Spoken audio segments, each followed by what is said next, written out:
প্রণাম। আজকে গুরুদেবের চরণে শতকোটি দণ্ডবোধ প্রণাম।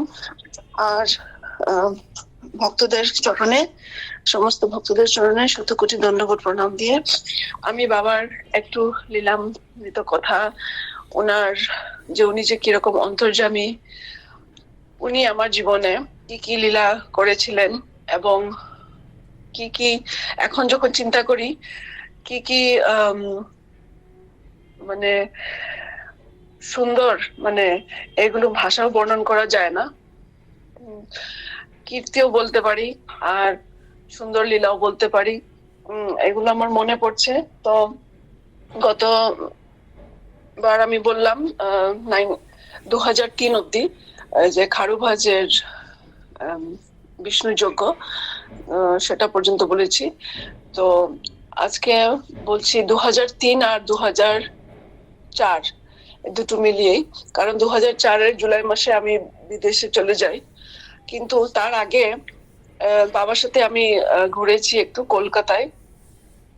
কলকাতা আর বেনারস। তো কলকাতায় একবার সল্ট লেকেরই ঘটনা বলছি, যে বাবা ইয়ে একবার প্রথম আমি দেখলাম বাবার জ্বর, মানে প্রচন্ড জ্বর, আর এত দুর্বল যে বাবা মানে দাঁড়িয়ে থাকতে পারছে না, একটু পর পর বিছানায় শুয়ে যাচ্ছে। এমন অবস্থা হয়েছিল যে স্যালাইন দেওয়া মানে দরকার হয়েছিল। তখন আমার মনে আছে আমি ল্যান্সডাউন নার্সিং হোমে কাজ করতাম, আর গড়াইদাও ছিল তখন। তো সবাই মিলে আমরা ভাবলাম যে একজন ডাক্তারের কাছে নিয়ে যাই, ভালো ডাক্তার। তো ল্যান্সডাউন নার্সিং হোমেরই একজন ডাক্তার ছিলেন, ডক্টর প্রদীপ চক্রবর্তী, উনি ওখানকার হেড ছিলেন। তো ওনার কাছে নিয়ে গেলাম। তো উনি যখন বাবার বয়স দেখলেন 100 পার হয়ে গেছে, 101 102 সেরকম, তখন উনি সঙ্গে সঙ্গে বাবাকে বললেন যে আপনাকে তো অ্যাডমিট হতে হবে। আর উনি তো মানে জাগতিক বিদ্যা দিয়ে কথা বলছিলেন যে ওনার এত বয়স হয়ে গেছে, আমাদেরকে এটা স্ক্রিন করতে হবে, ক্যান্সার রুল আউট করতে হবে, এইগুলো করতে হবে। তো নানা ধরনের এক্সামিনেশন, পরীক্ষার, ইনভেস্টিগেশনের লিস্ট দিলেন। বাবা চুপচাপ, আমার এখনো মনে আছে, ওনার চেম্বারে বসা ছিলেন। তো উনি সবকিছু বলার পরে বাবা আমার দিকে তাকিয়ে বললো চলো যাই এখন। তো সবকিছু হওয়ার পরে বাবা চলে গেল, কিন্তু তো জ্বর তো কমছে না। আর তখন আমি থাকতাম বাঘাযতীন বিয়ে বাড়িতে। আমার এখনো মনে আছে, আমি মানে একাই থাকতাম যখন। আমার মনে এরকম একটা খুব খারাপ লাগতো যে আমি ডাক্তারি পড়লাম, কোনো লাভ হলো না, গুরুর সেবায় কিছুই লাগতে পারছি না, গুরুদেবের জ্বর চলেই যাচ্ছে আর আমি কিছুই হেল্প করতে পারছি না বলে আমার মনটা খুবই খিন্ন মনে হয়ে গেছিল, যে কি লাভ হলো আমার তাহলে যদি আমি এই সেবাই লাগতে না পারি। পরের দিন যখন বাবার কাছে যাই, তো বাবা কিরকম অন্তর্যামী দেখুন। বাবা আমাকে জিজ্ঞেস করলেন, মাসি তুমি একটা ওষুধ সাজেস্ট করো না, আমার তো মনে হচ্ছে এটা, উনি আমাকে হিন্ট দিয়ে দিলেন, মনে হচ্ছে আমার এটা ম্যালেরিয়ার মতনই লাগছে। তো এটা অ্যাকচুয়ালি বাবা এত বড়, নিজেই এত বড়, উনি মানে সমস্ত বিদ্যার উনি মালিক। হ্যাঁ, উনি ডাক্তারি বিদ্যারও উনি মালিক। তা উনি কি নিজের এই ড্রাগটা, এই ওষুধটা কি নিজে বের করতে পারে না? তা আমাকে কি বলার কি দরকার এই কথাটা? তো আমিও কিন্তু বোকা, আমি বাবার কথাটা খুব সিরিয়াসলি নিলাম, প্রচুর রিসার্চ করলাম কি দেওয়া যায়। তো ম্যালেরিয়ার তো একটাই ওষুধ আছে, ল্যারিয়াগো। তো এটা মানে আমি বোকা, এটাই প্রমাণ দেখালাম। তো বাবাকে গিয়ে পরে বললাম, বাবা লেরিয়াগো খেলে বোধহয় ভালো হবে। বাবা বললো ঠিক আছে, খুব ভালো, তুমি আনাও, ওষুধটা আনাও। তো আনালাম। আনিয়ে বাবা বেশি না, একদিনের ডোজ বোধহয় খেলো, একদিন কি দুদিন, তারপর বাবার জ্বরটা সেরে গেল। আর সারার পরে বাবা সবাইকে বলছে মাসির ওষুধ খেয়ে আমার জ্বর সেরে গেছে। আমি শুনে তো খুব খুশি। এখন আমি ভাবি যে বাবা তো যোগা মানে মহাযোগী, উনি ইচ্ছা করলে জ্বর আনতে পারলে শরীরে, ইচ্ছা করলে জ্বর সারাতে পারে। ওষুধের তো কোনো কাজই ছিল না এখানে। এটা হচ্ছে জাস্ট একটু ভক্তের সাথে একটু লীলা, একটু ভক্তের সাথে এটা মানে ভক্তের মানে মন রক্ষা করা, এইগুলোই আর কি। আর এটা একটা খুব আমার এখনো মনে পড়ে। তা আমি যখন লন্ডনে যাই, ঠিক সেরকম আরেকবার বাবার জ্বর হয় কয়েক বছর পরে। ফোন করে আমাকে জিজ্ঞেস করেছে, মাসি কি ওষুধ খাওয়া আমি কি ওষুধ খাবো তুমি বলো। তখন অ্যাকচুয়ালি আমার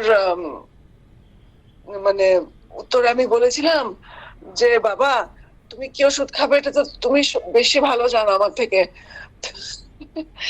তো এই আনসারটা হয়তো বাবার পছন্দ হয়নি। বাবা হয়তো আমরা যে এই যে সরল মানে শিশু শিশু স্বভাবে ভাবি যে আমরাই কর্তা, আমরাই বাবাকে ঠিক করব, এইগুলোই বাবার বেশি পছন্দ। তো যাই হোক, 2004-এ জুলাই মাসে আমার যাওয়ার কথা লন্ডনে। তো যাওয়ার আগে আমি প্রায় 2 সপ্তাহ কি 3 সপ্তাহ বাবার কাছে থাকি, বেনারসে থাকি। তো আমি আমার প্যাকিং করে নিয়ে গেছিলাম সুটকেস, যা কিছু আমার দরকার। আমার একটা আন্দাজ ছিল যে আমি কাপড় চোপড় নেবো, এতটুকু, এর বেশি কিছুই না। কিন্তু বাবার কাছে যখন আসি তখন বাবা আমার জন্য সমস্ত জিনিসপত্র নিজে কিনেন, আর মামুনিদিকে বলেন এটা কিনে দাও এটা কিনে দাও বলে দুজনে মিলে আমার জন্য কিনেন। কি হাড়ি, তারপর একটা ডেক্সি, থাল, বাটি, গ্লাস, চামচ, হাতা, তারপর বিছানার চাদর। মানে এত দূরদর্শিতা আর এত ডিটেইলে বাবা ভাবেন, এত মানে ইনডেপথ ভাবেন বাবা। আর তার উপরই বাবা আমাকে টাকাও দেন, 10,000 টাকাও দেন আমাকে নিজের থেকে। তো তখন আমার পাপার আর্থিক অবস্থা এত ভালো ছিল না, মানে দিয়েছিলেন বাবা, যদিও পাপা দিয়েছিলেন তবুও বাবা, তার উপরেও বাবা আমাকে অর্থ দিয়েছিলেন, সবকিছু দিয়ে আশীর্বাদ দিয়ে আমাকে পাঠালেন। এইবারে লন্ডনে যাওয়ার পর আমি তো প্রচুর একা ফিল করি, ভীষণই একা ফিল করি, ওখানে কিছু নেই। তো আমি যখন লন্ডনের রাস্তায় যখন হাঁটি, প্রথম 1 সপ্তাহের ভিতরে বাবার কৃপায় আমার মানে পরম কৃষ্ণ ভক্ত রাধারানীর ভক্তের সাথে আমার পরিচয় হলো। এরা আমার এখনো আমার বান্ধবী, এরা নিজেরই মন্দির আছে, মঠ আছে, গৌরীয় মঠের, গঙ্গা মাতা গৌরীয় মঠ, এদের সাথে আমার পরিচয় হলো। আর এরাই আমার মানে বিদেশে এরকম লাগে যে এরার বাড়িতে গিয়ে আমি প্রসাদ খাই, তো মানে এরকমই একটা ফিল হলো যে সেখানেও একটা ভক্ত সঙ্গ পেলাম, যেটা বাবা সবসময় চাইতো যে ভক্তরা ভক্ত সঙ্গই করুক। তো 28শে ফেব্রুয়ারি 2005, হ্যাঁ 28শে ফেব্রুয়ারি, তার আগে জানুয়ারি মাসটা বলি। জানুয়ারি মাসে জানুয়ারি মাস 2005-এ আমার বিয়ে হয়। সেটা বিয়েটা অ্যাকচুয়ালি বাবাই দিয়েছে, বাবাই করিয়েছে। তো গুয়াহাটিতে এসেছিলেন। তো সেটাও একটা বাবার করুণা, অসীম কৃপা যে উনি এসেছিলেন আশীর্বাদ দিতে। তারপরে যখন লন্ডন ফিরে যাই, আমার একটা জব ইন্টারভিউ হয় ফেব্রুয়ারি মাসে। এবার আমি তো মানে সাধারণভাবে একটা আশীর্বাদের জন্য আমি ফোন করি, কিন্তু আমি যে কোন তারিখে ফোন করেছি সেটা তো আমার মনে নেই। কত বছর আগের ঘটনা, 2005-এর ঘটনা। ইদানিং 2024-এ 2024-এ বাবা কি একটা কথা প্রসঙ্গে আরেকজন ভক্তকে বলল, মাসি আমাকে 28 ফেব্রুয়ারি ফোন করে চাকরির জন্য আশীর্বাদ নিয়েছিল। তাহলে দেখুন 25 বছর আগের ঘটনা, আমি কোন তারিখে ফোন করেছিলাম এই কথাটা বাবার মনে আছে কিন্তু আমার মনে নেই। এটা আমাকে স্মরণ করিয়ে দিল, এই জন্য আমি ডেটটা আমি লিখে রেখেছি যে আমুক ডেটে আমি আশীর্বাদ নিয়েছিলাম।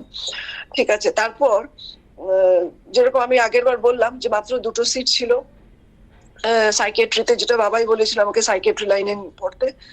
আর 2টো ক্যান্ডিডেট, 2টো ভ্যাকেন্সি, তার মধ্যে হাজার হাজার ক্যান্ডিডেট, তার মধ্যে বাবার এই যে আশীর্বাদের জন্য আমি চাকরিটা পেলাম। তারপরে যেদিন আমার ফার্স্ট ডে, চাকরির ফার্স্ট ডে কি সেকেন্ড ডেতে বোধহয়, আমি তো ভীষণ মানে ফিল করছিলাম যে আমি খুবই একা, আবার বিদেশে আবার খুবই একা ফিল করছিলাম। তো সেদিন কি হলো, একটা ঘটনা আমার এখনো মনে পড়ে। আমি বাসে, হসপিটাল থেকে আমি বাস স্টেশনে যাব, আর হসপিটালের একটা বাস, তো ওখানে স্টাফ, ম্যাক্সিমাম স্টাফ বসে, অনেক সময় লোকাল লোকও বসে। আমার পাশে এসে একজন বৃদ্ধ লোক এসে বসলো। সে দেখতে কিন্তু মানে বেশি বৃদ্ধ না, কিন্তু খুব মানে স্মার্টলি মানে ড্রেসড আপ করা, হ্যাঁ, এসে বসলো।